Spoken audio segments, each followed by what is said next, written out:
Bismillahirrahmanirrahim. Assalamu alaikum. This is lecture number 1 for the subject organic synthesis, and the topic of today's discussion is principle and importance of organic synthesis, introduction to retrosynthesis and disconnection approach with a few examples. So the keynote concepts we are going to get today are as under. First of all, we will discuss organic synthesis and its applications. Then we will see different types of organic synthesis, and then what is the history of organic synthesis. Then we will go for methodology of organic synthesis. Then how we can make simple carbon-carbon bonds and carbon heteroatom bonds, in which we will discuss just carbon and nitrogen bond formation. And then what are electrophilic and nucleophilic carbons. Then we will go next for retrosynthesis or the disconnections. What is a retrosynthetic analysis, and different terms used in this retrosynthesis are synthon, synthetic equivalent, target molecules, and then after this we will go for methodology in organic synthesis, basic rules of disconnections, and what is functional group inversion, and then we will apply all these terms and methodologies for retrosynthetic analysis in the examples. So let's start with organic synthesis and its application. Basically, the synthesis or the preparation of organic compounds from simple starting materials is called simply an organic synthesis. Synthetic organic chemistry is very important because it has many applications. Synthetic organic chemistry can be applied for biological purposes, for medicinal purposes. We can synthesize different medicine from this synthetic strategies, and this synthetic organic chemistry is very important for the synthesis of materials like the polymers or nowadays nano materials, and it is also important to study the chemistry, the mechanisms of the reactions involved in organic synthesis. The different types of organic synthesis, mainly we can divide organic chemistry into main categories. The first one is the target oriented synthesis, and the second one is methodology based synthesis. In target based synthesis or the target oriented synthesis, basically there are two main categories. We can use it for the synthesis of non-natural products, and we can use it as well as for natural product synthesis. We have a target that we need to synthesize and we use it for their synthesis. Then is the methodology based synthesis. In this category, we can synthesize different reagents, catalysts, synthetic strategies can be adopted, and we get synthetic tactics. You can say the birth of the total synthesis or the organic synthesis occurred in 19th century, and it started from, you can say, not truly, but in 1828 the first synthesis was reported by Wohler. That was the synthesis of urea. Then in 1845 Kolbe coined the term synthesis. The most spectacular synthesis of 19th century was glucose, when the glucose molecule was synthesized in the laboratories. Because as we know, the glucose molecules is being synthesized in the plants. That's a natural synthesis of glucose. But in 19th century, the glucose molecule was synthesized in the laboratory as well. Since then, there are several outstanding syntheses that started. For example, acetic acid, glucose, acetic anhydride, etc. So that was the start of organic synthesis in the laboratories. So simple targets were considered in early days. Very simple molecules, as I told you earlier, urea, glucose, acetic acid, acetic anhydride, they were usually synthesized in the laboratories. These simple targets were synthesized by often starting with compounds which are closely related to the products that have similarities in their structures.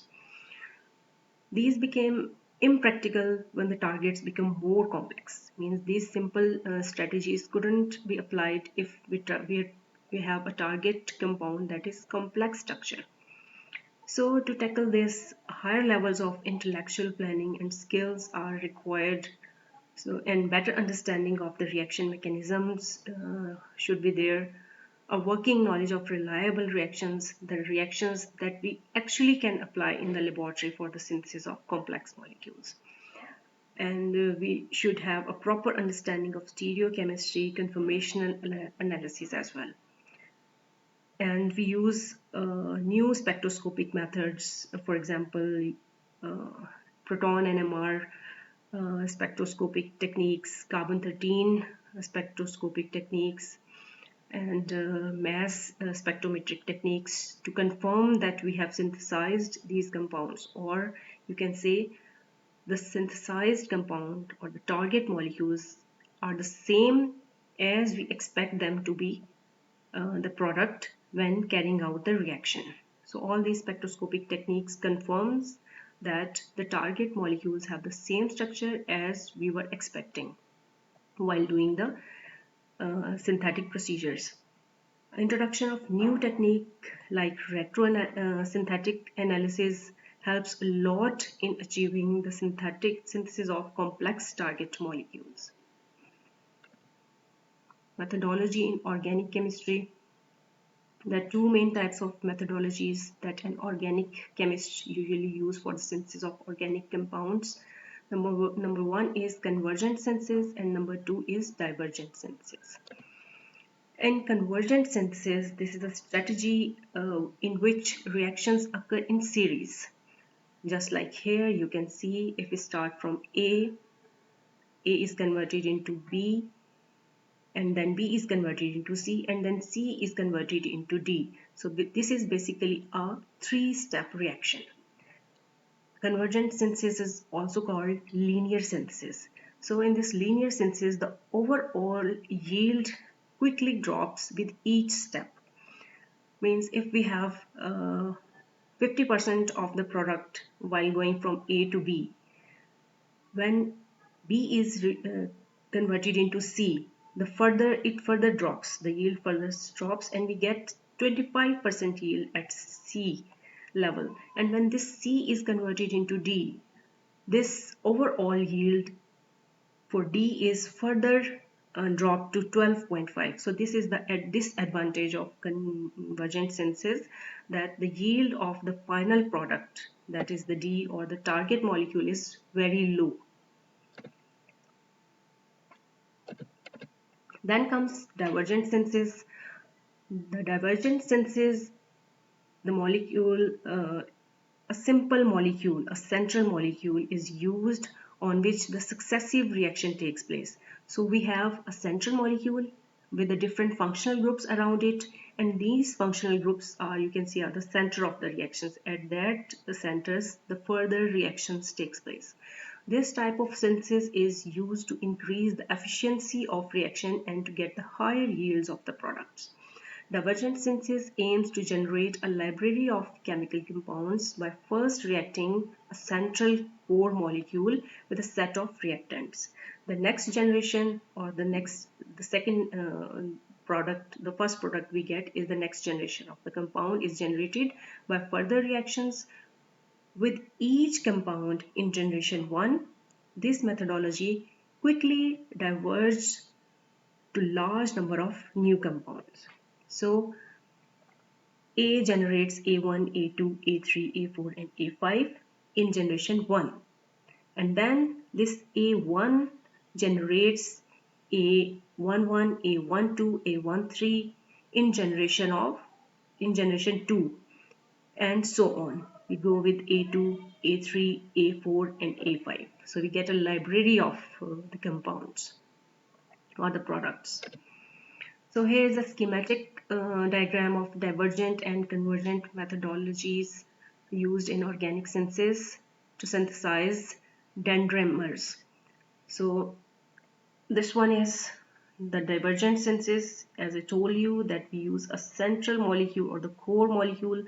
Here you can see these are the sites or the functional groups where the further reactions takes place. These reactants then react with these three functional groups, give you this molecule, and then we can these further have the functional groups here, and in next step these functional groups react and we get this product. And then you see we have a lot of functional groups here, functional sites here, and in next reaction these functional groups react and we get the target molecule. In divergent synthesis, the number of reactions per growth step increases. As you can see, as the number of active site or the functional group increases, the number of reactions per growth also increases. Slight structural defects occurs in large products, in large molecules. This is a disadvantage of this divergent synthesis. The net mass increases. While in convergent synthesis, we start from a small, simple starting material, and through a chain of reaction, we get the final product. The number of reactions per growth step remains constant because we don't get many of the functional groups or the functionalities. There is only one functional group here to react further. So advantage of this convergent synthesis is that defect structures more readily separated. Means if we get some defect, we can remove it at the same step before going for the next step. Net mass decreases. Either we use divergent synthesis or convergent synthesis, the organic compounds can be synthesized from starting material that have functional groups. So functional groups is the main requirement for the synthesis of organic compounds. What is functional group? These are basically moieties within a given structure that can use as handles or the tools of the reactions. We use these to extend structures or add new component to a given molecule. These groups are said to be reactive in comparison to ordinary carbon-carbon or carbon-hydrogen bonds. Hence, we could say that these functional groups are the active sites of the molecules. In this example, you can see this is basically the box show the functional groups. Here we have carboxylic acid group.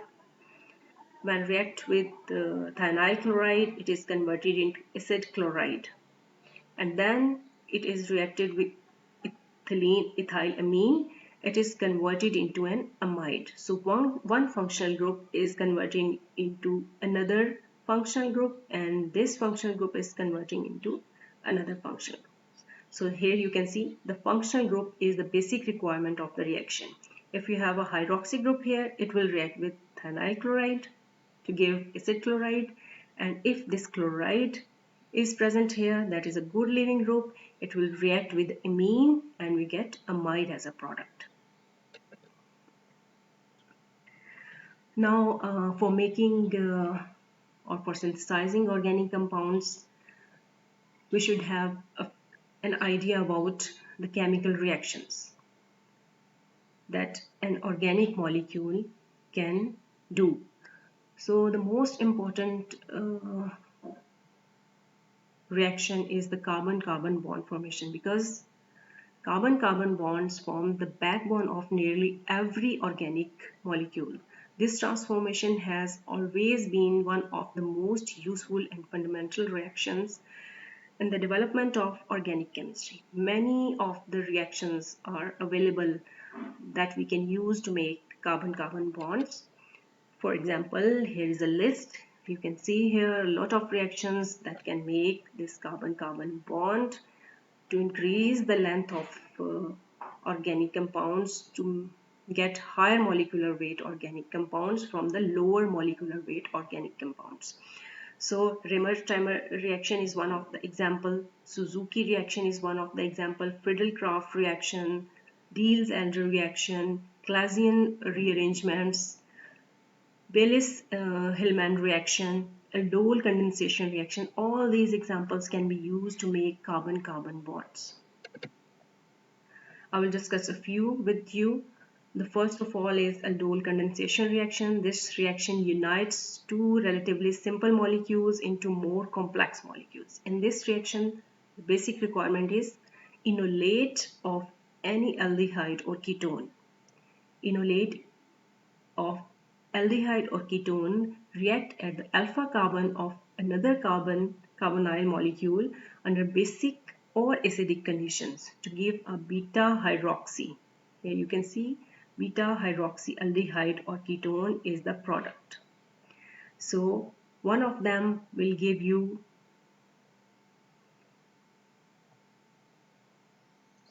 an anion in basic conditions, and it will react with another carbonyl compound to give you this beta hydroxyaldehyde or ketone. This is the further reaction when hydroxyl from this carbon and hydrogen from this carbon, alpha carbon, they are being removed as a water, we get a double bond. So but2-enol is the product.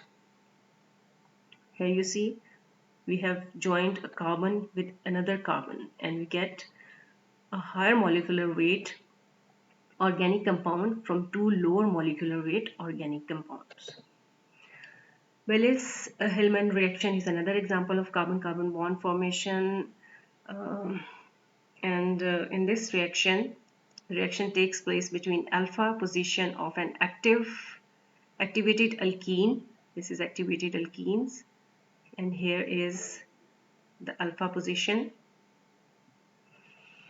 and an aldehyde, or generally any of the carbon electrophile, anything that is electrophile.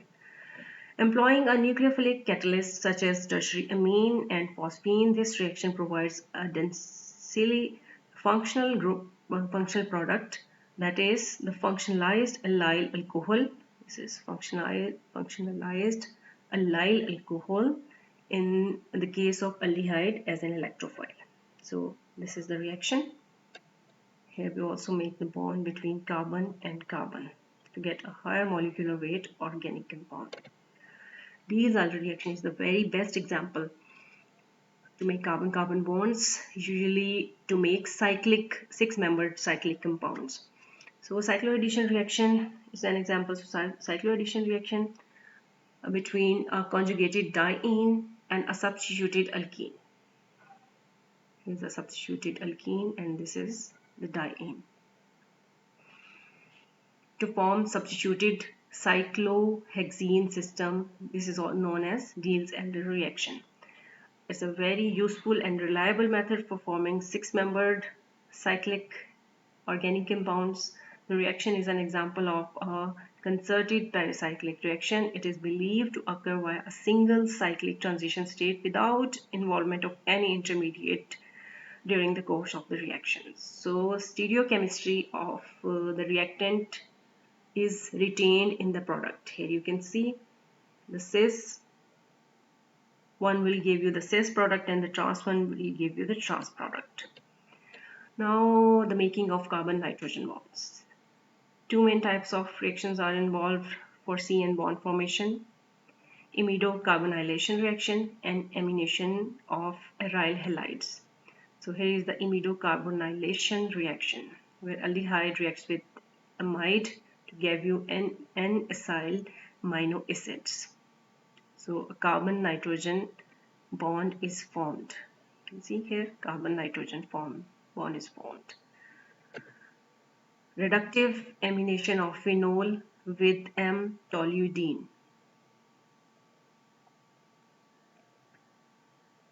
And you can see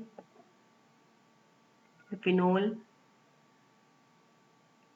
is being reduced to cyclohexyl ketone, and this ketone is then reacted with M-toluidine and you get carbon nitrogen bond here. You can see this hydrogen, two of the hydrogen, one of the oxygen are removed as water, and we get a carbon nitrogen double bond. In the next step, we do the reduction using palladium on carbon, and we get carbon nitrogen single bond. So the overall reaction is this, where we get carbon nitrogen bond. Now comes the retrosynthesis. You can say the advanced form that helps us to synthesize the more complex organic molecules. The process of designing your own synthesis of target molecules, that is TM, by logical and sensible thinking is called synthesis. Here you have a target molecule. What we do in retrosynthesis, retro is basically, retro mean reverse. Retrosynthesis, reverse of synthesis. What we do in synthesis, we start from simple molecules and we get the product. What we do in retrosynthesis, we have a target molecule or the product. We break it and we go back to the reactants or the smaller fragments. So here you see the target molecule is disconnected and we get the smaller fragments or the starting materials. So you can say retrosynthesis is basically the target based synthesis. We have a target and we synthesize it. This process of analysis produces simple starting materials and shows different pathways. Because we can disconnect or we can break the target molecule in different ways. We have different bonds in a molecule. So this is our choice, which bonds we can break and which starting material we get. From this precursor, the cheaper starting material has been selected for the synthesis of the target molecules or the desired molecules. The important thing to be know about retrosynthesis, reverse of synthesis, the process of breaking down target molecules into available starting material by functional group inversion or the disconnections is called reverse of synthesis or the retrosynthesis. Disconnection is reverse operation to the reaction, an imaginary cleavage of a bond to break the molecule into starting materials. So in normally while we have starting materials and we have products, we just put an arrow to show the reaction is going on, while in retrosynthesis we show this kind of arrow. Here we have target molecule and here we have the starting materials.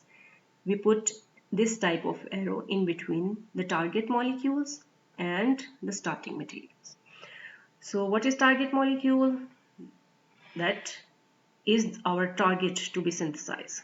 Functional group inversion is basically when one of the functional group is converted into another functional groups, because if you have a knowledge of organic synthesis, you know we cannot synthesize some of the molecules or some of the functional groups directly. For example, imines. We cannot synthesize, if we cannot synthesize imine directly, for what we do? First of all, we do nitration and then we reduce this nitro group to imine. So basically this is functional group inversion, to convert one functional group into another. What is synthon? When we break or fragment target molecule, the resulting fragments, they are called synthons. And what is synthetic analog? As you know, synthetic synthons are basically the anions or the cations. They don't have real existence. So synthetic equivalent is basically actual substrate of these synthons that are going to be used in the synthesis. For designing a synthesis of any target molecule, we must divide our strategy into two things, that is the analysis and then the synthesis. The analysis would involve recognize the functional groups in the target molecules. First we have synthesized. Once we have recognized these functional groups in the target molecules, what we do next? Disconnect the product with the methods or the reactions that are known and reliable, and we can use them to get these disconnected products. Repeat disconnection as often as necessary until we reach the available starting material. Means we have to break down the molecules again and again until we reach the simplest starting material. Then comes the synthesis. Write out a plan and add the reagents and the conditions. We can modify the procedure if we need. This is the representation of retrosynthesis. We can put a wiggly line. Here you can see the bond we are going to break. We just put this wiggly line that shows that we are going to disconnect the bond here or the molecule here. For example, this is benzocyanine, the target molecule. What we do, this is basically, you see, this is an ester. So what we do, we break it here and we put, as I told you earlier, this type of arrow that we are going to disconnect, and here we show which bond we are breaking. Here we are breaking CO bond. So CO ester bond is going to be break, and what we get an acid and we get an alcohol. This is called disconnection. This is also called retrosynthetic analysis. Disconnection is the reverse of real reaction. So what are synthons? The disconnection gives synthon, as I told you earlier. Synthon term was coined by Professor E.J. Corey in the mid of 1960s. We can only do disconnections when we have reliable reaction in our mind. The synthons are basically the generalized fragments using usually ions that can be cation or anion that are produced by the result of disconnection or the breaking of the bond. They might not be the real reagents. Here you can see this is basically a cation, a synthon. Here is also an anion, it is also a synthon. These have no existence, real existence, but these are formed because of the breakage of bond between these two ions. As you saw, these two synthons are not likely to be stable, so we use stable fragments called synthetic analog or synthetic equivalent. Synthetic equivalent are reagents carrying out the function of the synthon. So here is an example. You can see we have a target molecule, we have an amide linkage, we are going to break it here, so we can put a wiggly line here that we are going to break CN bond. We can write it here, CN bond breakage. And here we get the carbonyl ion, and here is the nitrogen with negative charge. So these are the synthons, and these are the synthetic analogs or the starting materials or the reagent. This is the synthetic equivalent. You can say acid chloride is the synthetic equivalent of this cation, and this imine is synthetic equivalent of this synthon. Here is another example. If we have a bond between an alkyl group and alkyl group, we will break it, the wiggly line. What are the synthons? Are positive and are negative. These are the synthons. And what are the synthetic analogs or equivalent for these synthons? For this are positive. It can be alkyl bromide, alkyl iodide, or any of the ether or the tosyl. For are negative, as we know, negatively charged alkyl groups only exist when they are in the form of alkyl magnesium bromides, just like this, where magnesium is electropositive, or alkyl lithium. So these are the synthetic equivalents. So here is another example. We have a target molecule. We are going to break it, CC bond breakage. There are two paths we can break it. The path number one, where this phenyl gets the negative charge, or the N becomes anion, and this carbon becomes positive. So these are the synthons, and the synthetic equivalent is this one. and synthetic equivalent of this positive charge is acid chloride or acetyl chloride. The second way, here it gets the negative charge, maybe it can get the positive charge, and in reverse it will get the negative charge. So now you have to tell that what can be synthetic analogues of these two synthones. So this is your assignment. So here you see ethanol. We are going to break it here, path 1 and path 2. In path 1 this gets the positive charge, in path 2 this gets the negative charge, in path 1 this gets the negative charge, and in path 2 this gets the positive charge. So in path 1 the synthetic equivalent for this methyl cation is methyl bromide. Now you need to suggest the synthetic analog for this anion. Okay, so in pathway these are the synthones. Synthetic equivalent, as carbon is having negative charge, as I told you earlier, whenever carbon is having negative charge, it should be methyl magnesium bromide. So here is the synthetic analog of this synthon, and this is the synthetic analog, that is formaldehyde for this one. Here is the synthesis. If we need to synthesize it, what we can do, we can start from this. Suggests us we need methyl magnesium bromide and formaldehyde, so we use both these. What happens, negatively charged carbon attacks on the carbonyl carbon and we get this intermediate, and when it is treated with acid we get the target molecules. The second approach is functional group inversion in retrosynthesis. So writing of one functional group in replacement of another so that this connection becomes easy and possible to get a starting material available in the market.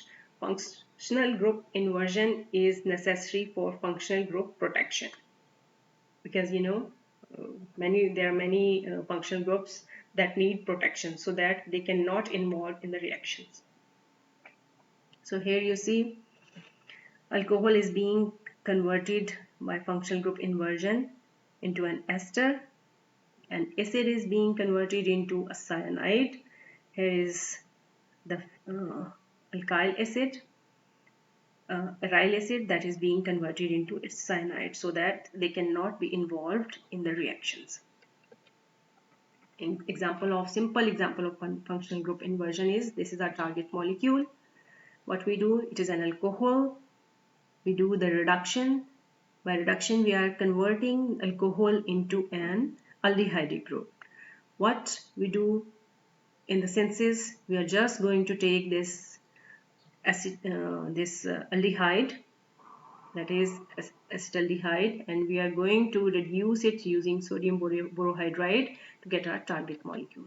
Another simple example is this ethyl alcohol. What we do, we are converting this one functional group into another functional group, from alcohol to an alkene, right?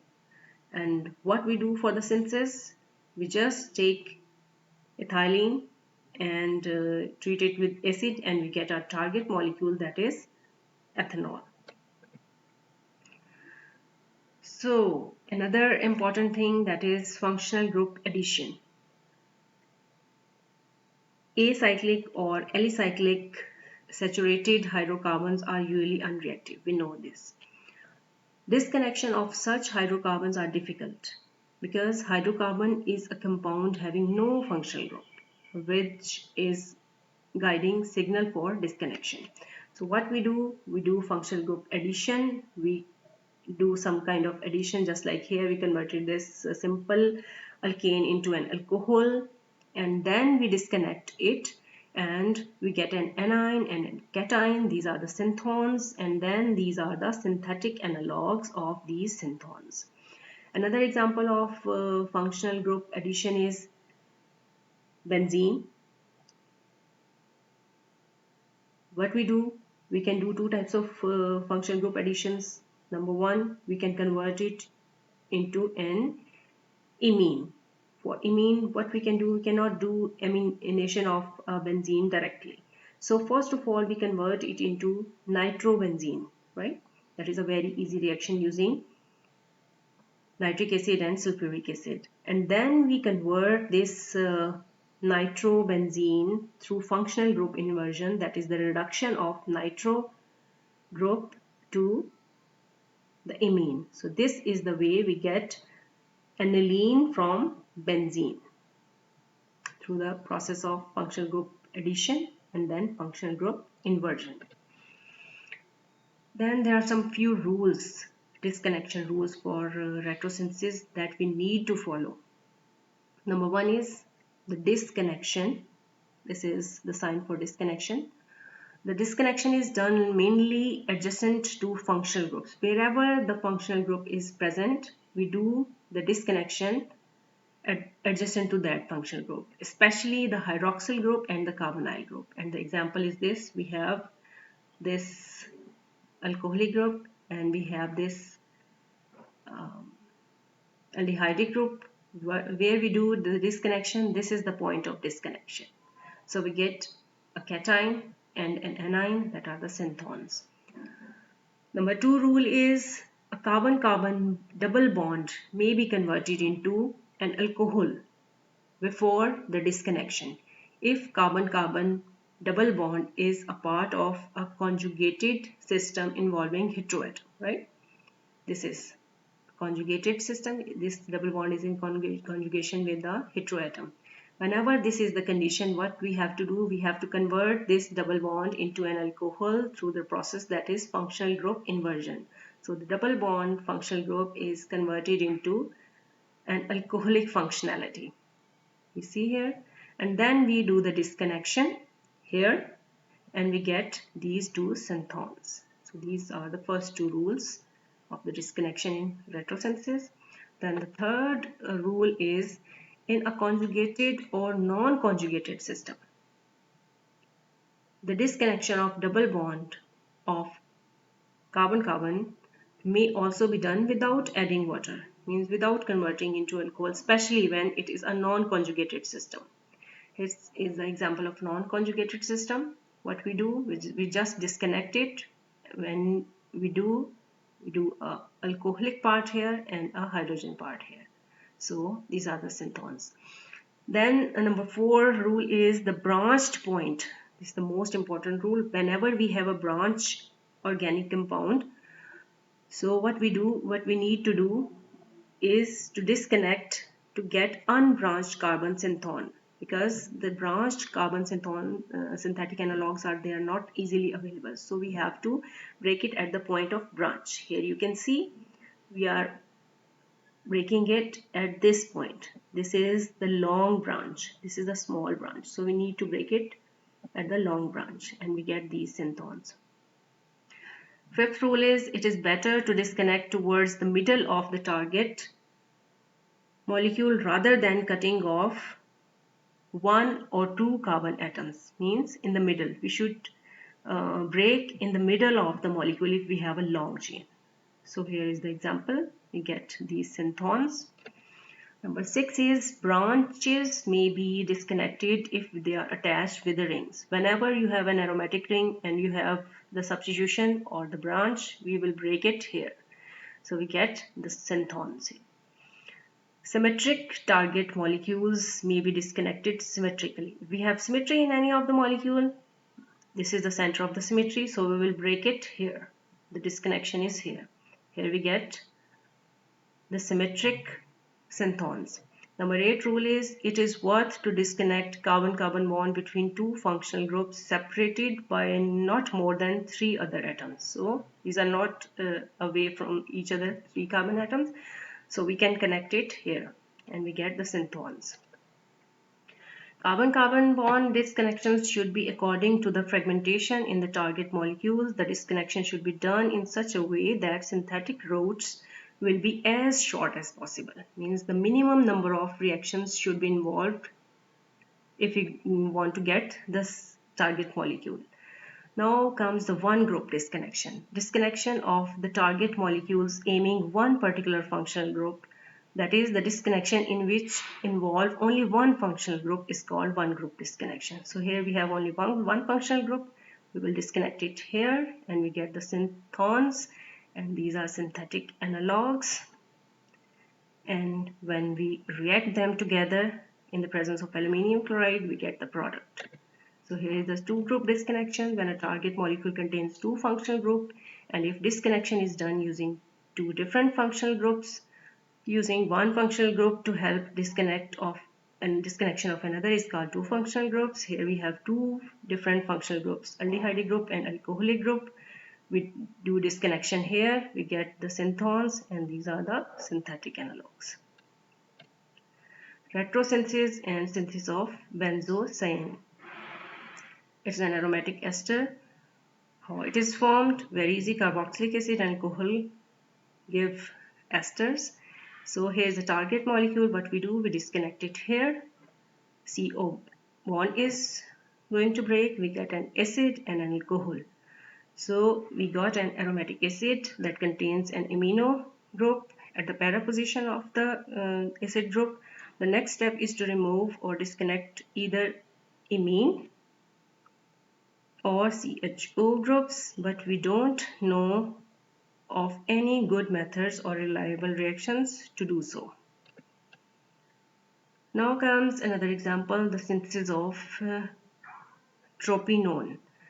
Selection of starting material is not an easy task. It requires logical basic knowledge about the chemical reactions for the selection of starting materials. First chemist who gave this type of idea was Robert Robinson, who published his famous tropinone synthesis in 1917. So here you see the bond we are going to break. There are different bonds we are going to break. Number one is CN bond and CC bond, and we get dialdehyde, imine, and acetone. Tropinone is a bicyclic alkylide and synthesized by Robinson in a very short way. You see, dialdehyde and amine, diacid, they react together. This product 92.5% yield. This is another example of retrosynthesis.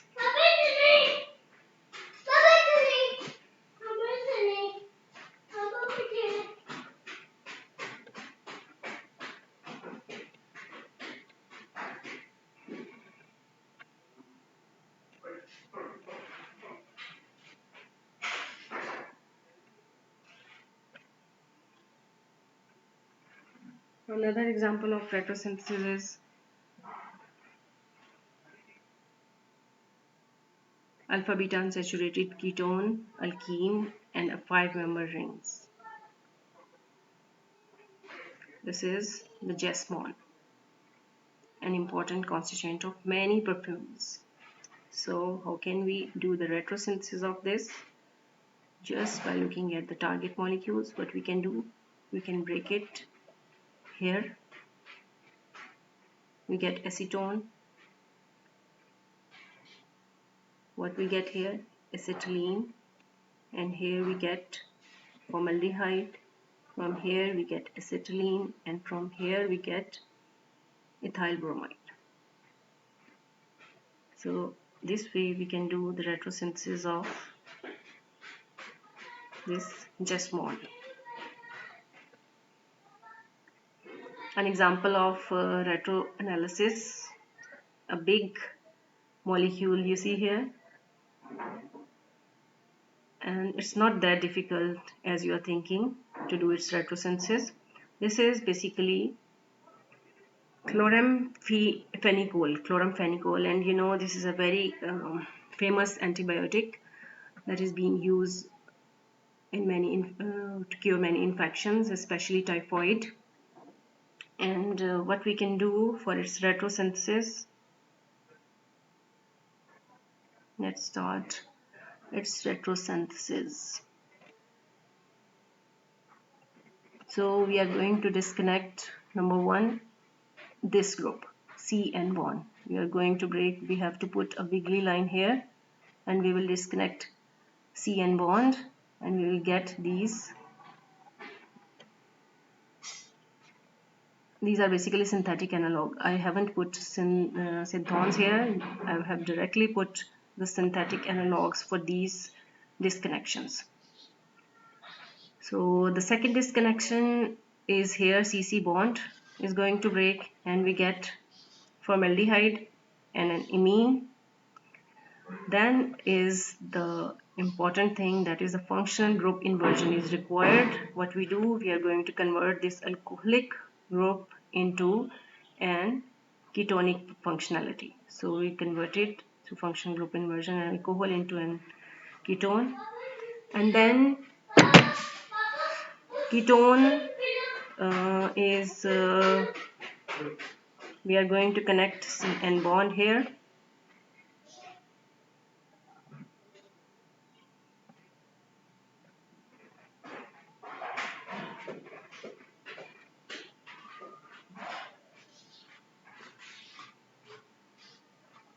This is disconnected and we get CH3. This is synthetic analog. And then we can disconnect in two different directions. The first one is when we are disconnecting an alkyl group and the branch. This way we get nitrobenzene and acetyl chloride, and another way when we are going to disconnect nitro group. So here we are disconnected nitro group and we get acetophenone. From there we can do further disconnection and we break it here and we get simple benzene and acetyl chloride, and this what we get this acetyl chloride from simple acetic acid. So we can do the synthesis by using nitrobenzene and acetyl chloride in this way, or we can start from simple acetic acid, get acetyl chloride, and then we react acetyl chloride and benzene to get this, and we can go in a reverse direction through different steps to get this target molecule. Then is the retrosynthetic analysis using Diels-Alder reaction, as we discussed Diels-Alder reaction earlier, that these are being used to synthesize six-membered cycloalkenes. So whenever we have a cycloalkene as a starting material, we simply need to do is retro Diels-Alder reaction. What we can do, we just shift this double bond here, this single bond here, and this single bond here. So this will become a single bond, these will become the double bonds, and these single bonds will be finished, and here we will get a double bond. So these are simply the starting material or the synthetic analogs, synthetic reagents that can react together to give back us this target molecule. So here are the few assignments that I have already solved for you. What you need to do, just take this target molecule and do its retro by yourself. First of all, try to do it by yourself. In case you have an issue, you can look at the solutions. I hope by listening this lecture with the full attention, you can solve all these examples. So here's example number 2. What we need to do, you have to do the retros according to the rules. 6 rules I have told you. Functional group inversions you can use, and you can suggest the synthetic analogs and the starting materials. And you can also do reverse, that is the synthesis of all these reactions.